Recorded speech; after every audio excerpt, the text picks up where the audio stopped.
on this auspicious day. Happy Canada Day to you. And for us in the US, I must say, given our dear world in turmoil and our country in really serious shape, I'm very comforted Yes. by the notion that we're together to pray tonight and to meditate together and to Mhm. lift the energies that we can to for the good, however it plays itself out.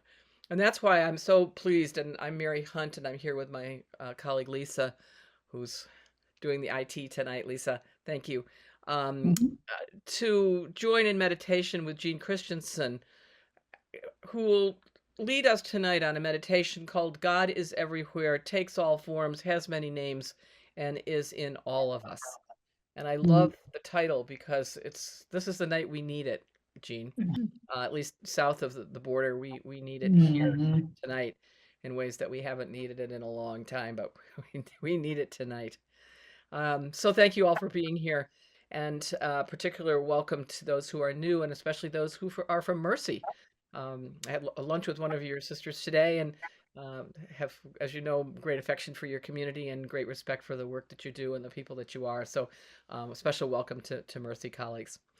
Last month in this space, our water colleague Pamela Miller offered a meditation entitled Nurtured by the Sea. Jamaica is her birthplace, so it was rich to have Pamela's insights on the sea growing up on an island as she did. So I want to thank her again in absentia and direct you to the notes on her presentation, which can be found along with the video on our website at www.waterwomensalliance.org. And I'd ask you to mute your sound because we're getting a little bit of feedback. Somebody probably has theirs on, but if you can mute your sound, that would help us to get a good clear line for this because people do use these for their own meditation. And so we want to make it as rich for those who aren't here as for those who are. Tonight, as always, we begin with a land acknowledgement. We at Water are on Indigenous land in Silver Spring, Maryland. This is the traditional and contemporary land of the Piscataway and Anacostan peoples. We acknowledge the trauma and injustice toward Indigenous people and other people of color that is so deep in U.S. culture and history. We join in efforts to eradicate it and to make reparations for the genocide involved. Water's work is aimed to bring about social justice. In that spirit, I ask you to take a moment with me to consider the Native people on whose land you sit. Feel free to put their names in the chat if you wish, but let us just take a first contemplative moment to remember the Indigenous people on whose land we sit.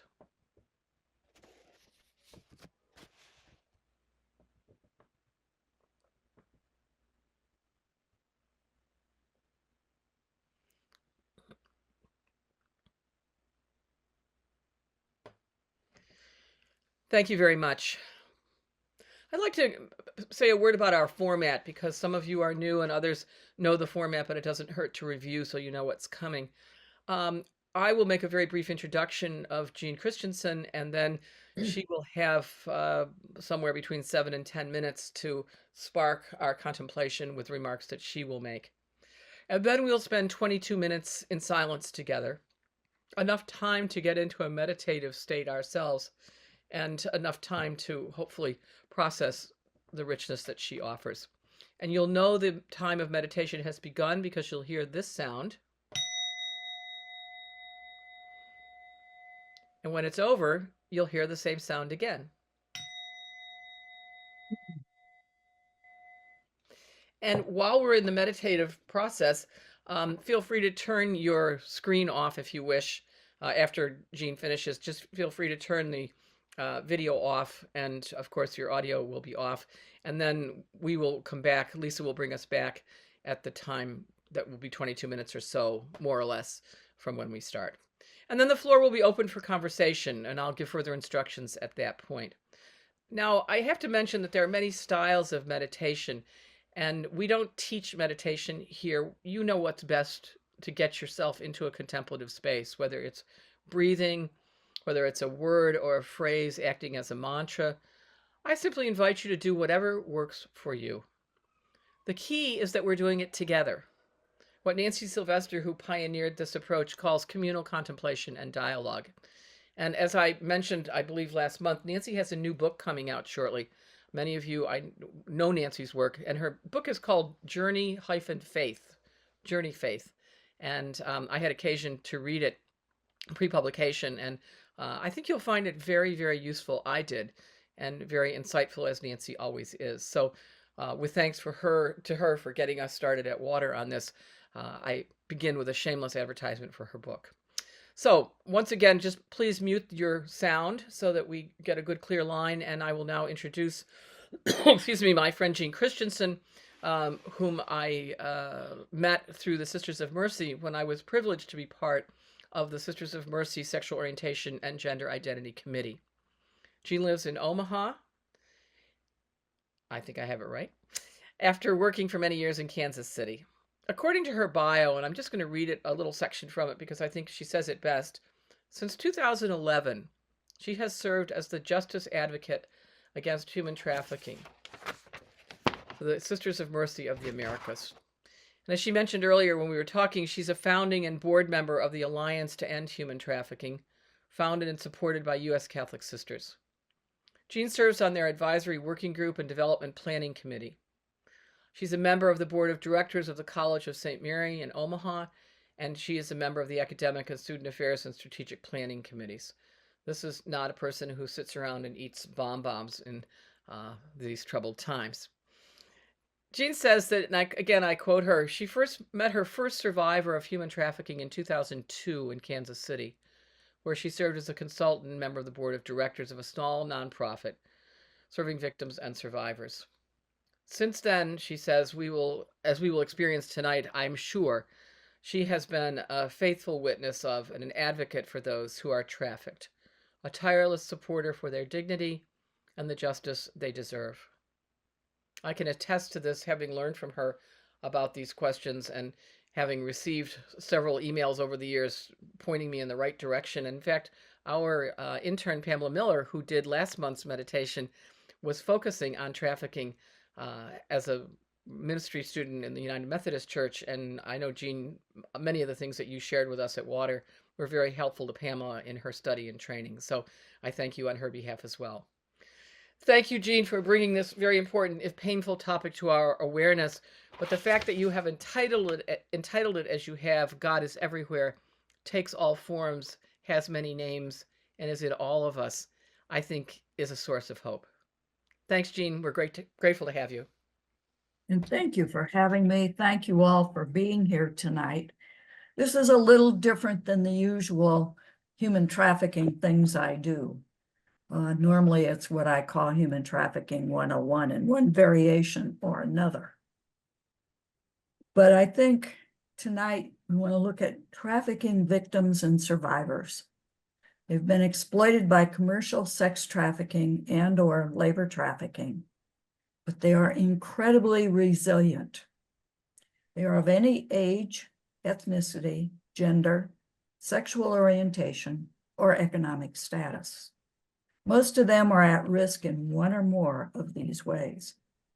They have suffered violence, abuse, discrimination, and disrespect. The majority of them are considered objects to be used and discarded when they're no longer worth anything or no longer earning money. When we reach out to them, who do we see? Can we identify with their suffering? No, but we can reach out to them with truly felt compassion.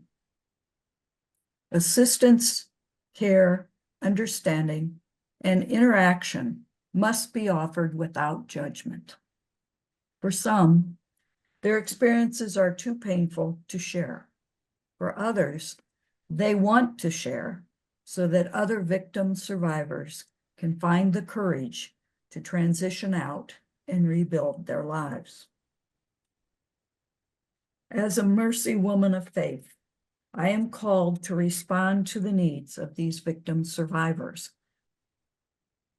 My response in ministry leads me to depend on God and to integrate contemplation and action.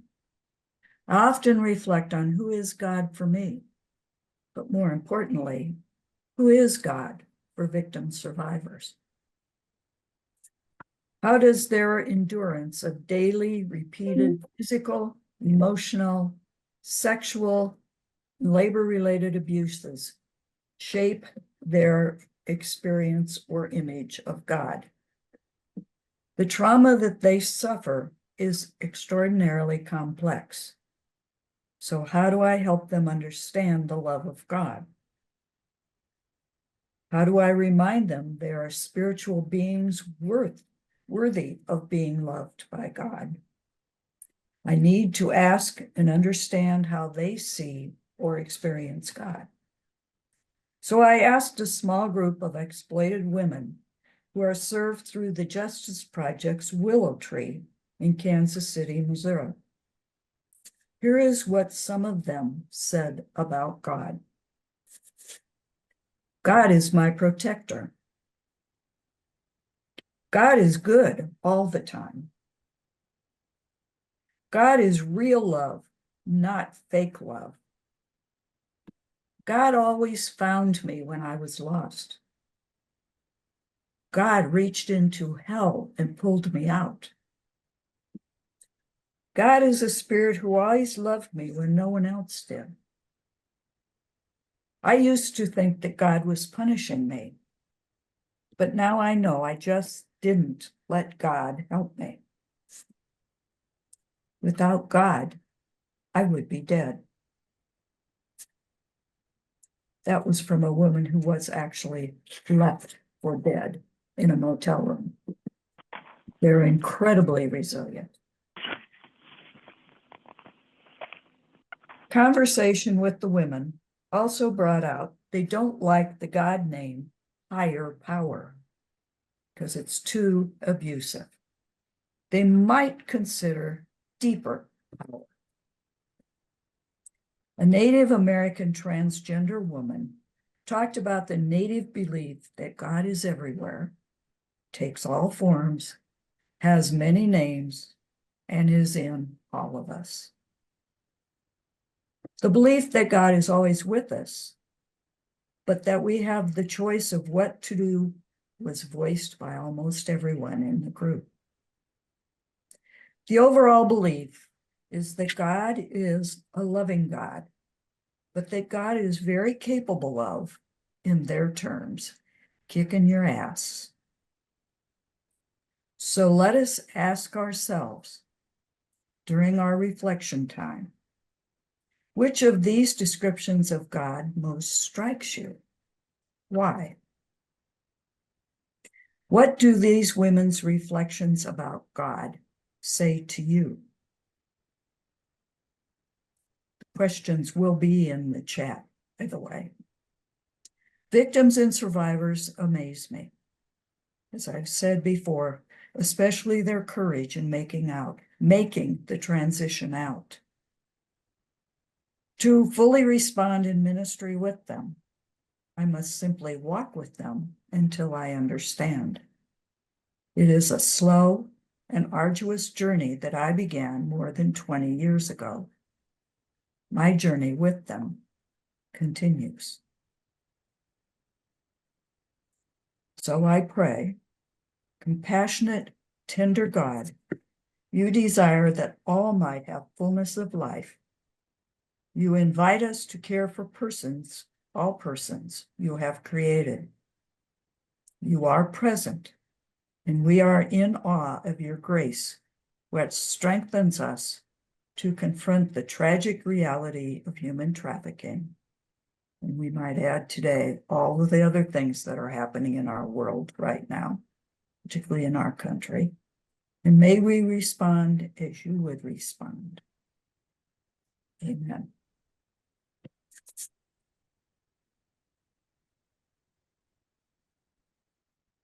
Thank you very much, Jeanne, for a profound and challenging reflection. Very, very appropriate for today and very moving in terms of the motivation we need to do more, in fact, for our siblings who are trafficked. Thank you very, very much. We move now to our time of meditation. I will ring the gong. We'll return in 22 minutes, and I wish you a very fruitful time. As Jean said, the questions that she has asked are in the chat if you want to use those for your own reflection. And we also have an image that's on the screen now. What she said that, so what some of these persons said about God, you can read it, and then the lovely artistic rendering of this, which I think is done by a Sister Mercy from California, if I'm not mistaken, and just a very, very profound and beautiful image. So you have plenty here to feed on for your own meditation, and I wish you a wonderful experience. With deep thanks to Jeanne Christensen.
Thank you to everyone for your participation in the communal silence in the meditation.